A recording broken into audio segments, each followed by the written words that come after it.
नमस्कार, आप देख रहे हैं सत्य हिंदी का रात 8 बजे का बुलेटिन और मैं हूं आपके साथ कृति सिंह। फोटो वाले विवाद के बाद अब ट्रंप ने दावा किया है कि मेलोनी अपनी लोकप्रियता बढ़ाने के लिए उनसे दोस्ती करना चाहती हैं। इस बीच देश में आरएसएस को लेकर तीखी बहस भी छिड़ी हुई है। वहीं नीट के अबू धाबी सेंटर विवाद में एनटीए का अब नया दावा सामने आ गया है। इन्हीं खबरों पर इस बुलेटिन में बात करेंगे, लेकिन अगर आपने अब तक हमारे चैनल सत्य हिंदी का ऐप डाउनलोड नहीं किया तो जरूर डाउनलोड कर लें ताकि आप ये बुलेटिन ऐप पर भी देख सकें। ऐप डाउनलोड करने के लिए लिंक आपको इस वीडियो के डिस्क्रिप्शन में मिल जाएगा। तो आइए रुक कर लेते हैं दिन भर की बड़ी खबरों का। मेलोनी को लेकर ट्रंप ने फिर किया दावा, अपनी लोकप्रियता बढ़ाने के लिए दोस्ती करना चाहती हैं। युद्ध विराम के समझौतों के बावजूद दक्षिणी लेबनान में इस्राएली हमले जारी, 5 लोगों की मौत। शिक्षा मंत्री धर्मेंद्र प्रधान के इस्तीफे की मांग पर अड़ी सीजेपी, दीपके बोले मैं अरेस्ट होने वाला हूं। प्रियंक खड़गे की जाति पर बीजेपी ने उठाया सवाल, तो गृह मंत्री के नाते खड़गे ने आरएसएस पर दाग दिए और सवाल। अबू धाबी सेंटर मामले में अब बोला एनटीए, छात्र ने खुद चुना शहर, पहले बताई थी टेक्निकल गड़बड़ी।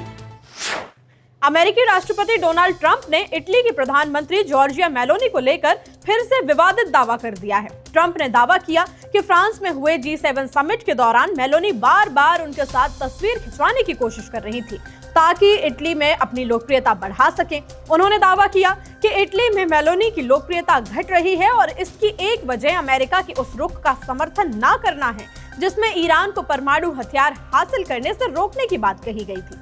ट्रंप ने इटली पर अमेरिका को अपने रनवे और लैंडिंग स्ट्रिप इस्तेमाल नहीं करने देने का आरोप भी लगाया और कहा कि इससे अमेरिका को बड़ी परेशानी हुई। ट्रंप यहीं नहीं रुके, उन्होंने ये भी दावा किया कि ईरान के खिलाफ अमेरिकी कार्रवाई के बाद अब मेलोनी फिर से अमेरिका से रिश्ते सुधारना चाहती हैं ताकि उनकी लोकप्रियता बढ़ सके। ट्रंप ने तंज कसते हुए कहा कि अब दोस्ती करनी है, लेकिन अब बहुत देर हो चुकी है। इससे पहले भी ट्रंप ने कुछ ऐसा ही दावा किया था जिसे मेलोनी ने खारिज करते हुए मनगढ़ंत बताया था। सीज फायर होने के बावजूद दक्षिणी लेबनान ने एक बार फिर से गोलियों और धमाकों से दहल उठा है। ताजा इस्राएली हमलों में कम से कम 5 लोगों की मौत की खबर है, जबकि कई घर और आवासीय इमारतें पूरी तरह तबाह हो चुकी हैं। लेबनान की सरकारी मीडिया के मुताबिक नवातीह इलाके में इस्राएली लड़ाकू विमानों और ड्रोन ने सिलसिलेवार हमले किए और साथ ही तोपों से भी लगातार गोलीबारी जारी रही। इससे पूरे इलाके में दहशत फैल गई। सबसे बड़ा सवाल ये उठ रहा है कि ये उस समय हो रहा है जब इस्राएल और हिजबुल्लाह के बीच हाल ही में युद्ध विराम की घोषणा की गई थी। शुक्रवार को अमेरिका की मध्यस्थता के बाद दावा किया गया था कि दोनों पक्ष युद्ध रोकने पर सहमत हो चुके हैं, जिसमें लेबनान मोर्चा भी शामिल है, लेकिन जमीनी हालात तो कुछ और ही कह रहे हैं। पाकिस्तान की गृह मंत्री मोहसिन नकवी शनिवार को ईरान की राजधानी तेहरान पहुंचने वाले हैं, जहां वे ईरानी नेताओं के साथ अहम बैठक में हिस्सा लेंगे।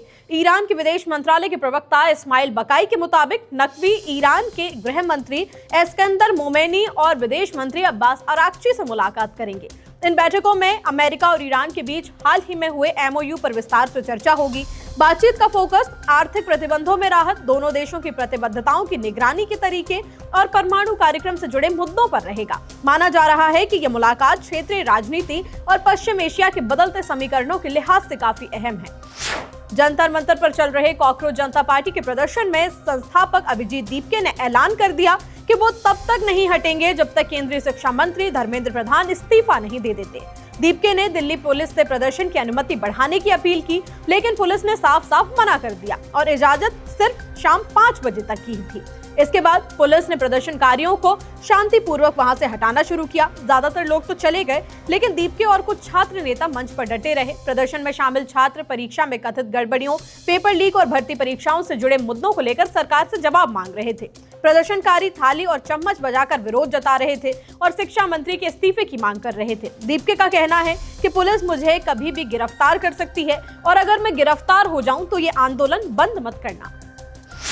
महाराष्ट्र के परभणी जिले में शनिवार को निर्माणाधीन हनुमान मंदिर की छत अचानक गिरने से 5 लोगों की मौत हो गई, जबकि कम से कम 17 लोग घायल हो गए। घायलों का अलग अलग अस्पतालों में इलाज चल रहा है और एक की हालत गंभीर बताई जा रही है। दरअसल शनिवार होने की वजह से मंदिर में श्रद्धालुओं की काफी भीड़ थी। मंदिर का निर्माण कार्य अभी पूरा नहीं हुआ था, लेकिन स्थानीय लोगों के आग्रह पर इसे दर्शन के लिए खोल दिया गया था। जिला प्रशासन के मुताबिक मंदिर में इस्तेमाल किए जा रहे भारी राजस्थानी गुलाबी पत्थर मचान के सहारे लगाए गए थे। अचानक ये भारी पत्थर और संरचना श्रद्धालुओं पर गिर गई, जिससे बड़ा हादसा हो गया। घटना के बाद राहत और बचाव कार्य के लिए मौके पर भारी मशीनें और करीब 50 एम्बुलेंस तैनात की गई हैं। बुलेटिन में आगे अभी और भी खबरें हैं। खड़गे की जाति पर उठे सवाल, अब उन्होंने नए सवाल उठाए। एनटीए का दावा, छात्र ने खुद चुना Abu Dhabi centre. Shivsena UBT ने बागियों को फिर से भेजा नोटिस। ट्रंप मोदी मुलाकात पर केजरीवाल का तीखा हमला।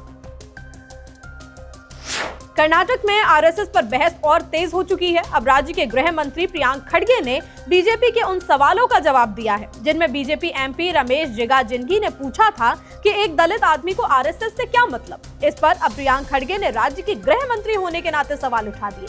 खड़गे ने कहा कि जब आरएसएस सार्वजनिक तौर पर मार्च निकालता है तो उसकी सुरक्षा कौन देता है। खड़गे का कहना है कि आरएसएस की सुरक्षा कोई वाणिज्य विभाग या महिला एवं बाल कल्याण विभाग नहीं करता, बल्कि राज्य का गृह विभाग ही करता है और इसकी जिम्मेदारी गृह विभाग के पास ही होती है। ऐसे में एक गृह मंत्री होने के नाते मुझे ये जानना जरूरी है कि आखिर सरकार किस संगठन को और किस उद्देश्य से सुरक्षा दे रही है। उन्होंने आगे सवाल उठाया कि अगर आरएसएस के अपने दावों के मुताबिक समय समय पर करीब 20 लाख लोग राज्य में इकट्ठा होते हैं तो ये जानने की जिम्मेदारी किसकी है कि ये लोग कौन हैं और किस उद्देश्य से इकट्ठा हो रहे हैं। नीट री एग्जाम से पहले नागपुर के छात्र के अबू धाबी में सेंटर मिलने के मामले पर अब एनटीए ने कहा है कि छात्र ने खुद ही परीक्षा केंद्र का शहर अबू धाबी को चुना था। एजेंसी के मुताबिक ये बदलाव ओपन करेक्शन विंडो के दौरान किया गया और उसके रिकॉर्ड में एक ही यूजर लॉगिन पैटर्न दिखाई देता है।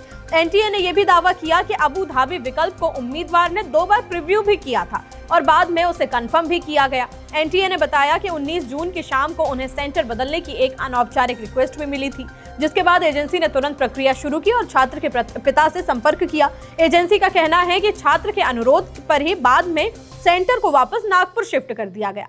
लेकिन गौर करने की बात यह है कि इससे पहले जब ये मामला सामने आया था उस वक्त एनटीए ने इसे टेक्निकल गड़बड़ी कहा था। अब सवाल उठ रहा है कि अगर छात्र ने ये सेंटर खुद चुना था तो ये बात तो एनटीए को हमें पहले ही बता देनी चाहिए थी।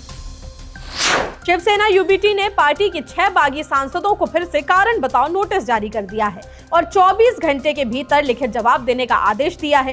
साथ ही ये भी साफ कर दिया गया है कि अगर तय समय सीमा के भीतर जवाब नहीं मिला तो माना जाएगा कि उन्होंने अपनी इच्छा से पार्टी की सदस्यता छोड़ दी है और उनके खिलाफ संविधान की 10वीं अनुसूची यानी कि दल बदल विरोधी कानून के तहत कार्रवाई शुरू कर दी जाएगी। इस बीच राज्यसभा सांसद संजय राउत ने भी कहा कि इन सांसदों के खिलाफ कार्रवाई की प्रक्रिया शुरू हो चुकी है। उन्होंने कहा कि पार्टी पूरी ताकत से उनकी सदस्यता रद्द कराने की कोशिश करेगी।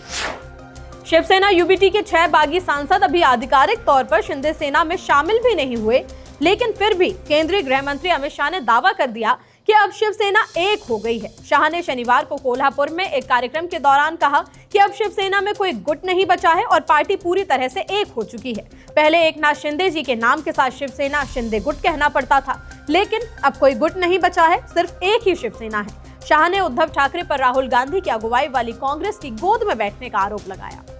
फ्रांस में G7 शिखर सम्मेलन के दौरान पीएम मोदी और अमेरिकी राष्ट्रपति डोनाल्ड ट्रंप की मुलाकात पर आम आदमी पार्टी के राष्ट्रीय संयोजक अरविंद केजरीवाल ने सवाल उठाया। केजरीवाल ने सोशल मीडिया पर एक वीडियो जारी कर आरोप लगाया कि जिस ट्रंप ने 3 बेकसूर भारतीयों की हत्या करवा दी, मीटिंग में मोदी जी उनसे कुछ बोल भी नहीं पाए और उनकी जमकर तारीफ भी की और भारतीयों की हत्या का मुद्दा ही नहीं उठाया। केजरीवाल ने कहा कि मोदी जी की तो हिम्मत ही नहीं हुई। केजरीवाल का कहना है कि एक पत्रकार ने जब ट्रंप के सामने ये मुद्दा उठाया तो उन्होंने घमंड में जवाब दिया और कोई अफसोस भी जाहिर नहीं किया। ट्रंप से एक पत्रकार ने भारतीय नाविकों की मौत पर संवेदना जताने के लिए पूछा तो उन्होंने कहा कि हाँ, ऐसी घटनाएं तो हमेशा होती रहती हैं, लेकिन इस पर पीएम मोदी ने जरा भी विरोध नहीं जताया। केजरीवाल ने पीएम मोदी से पूछा कि आप ट्रंप से इतना ज्यादा डरते क्यों हैं? आप सख्त और सौम्य भाषा में विरोध भी कर सकते थे। आज देश को एक मजबूत और सख्त प्रधानमंत्री की जरूरत है। अंतर्राष्ट्रीय मंचों से लगातार भारत का अपमान हो रहा है। बुलेटिन में फिलहाल इतना ही। देश दुनिया की तमाम बड़ी खबरों के लिए आप बने रहिए सत्य हिंदी के साथ। नमस्कार।